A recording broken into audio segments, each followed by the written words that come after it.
In the world of Forex, everyone dreams of winning big. But the truth?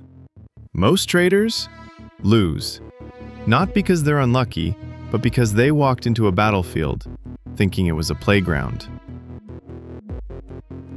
In Nairobi, I've seen it countless times. Someone hears of a friend doubling their money overnight, and in the rush of excitement, they open an account. They throw in their savings, skip the learning, and jump straight into the fire. Days later, the account is empty, and so is the dream.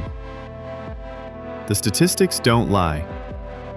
Over 80% of retail Forex traders lose money. Why?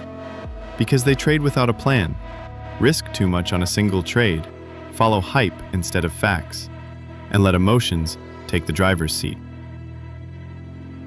But it's not just numbers on a screen. It's rent money, school fees, grocery money. And when it's gone, it leaves more than just an empty wallet. It leaves a scar. But here's the good news. Losing is not the only way.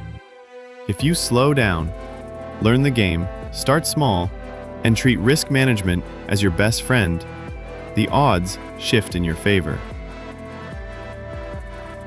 Forex is not a quick escape from poverty. It's a skill. And like any skill, only those who respect it survive it.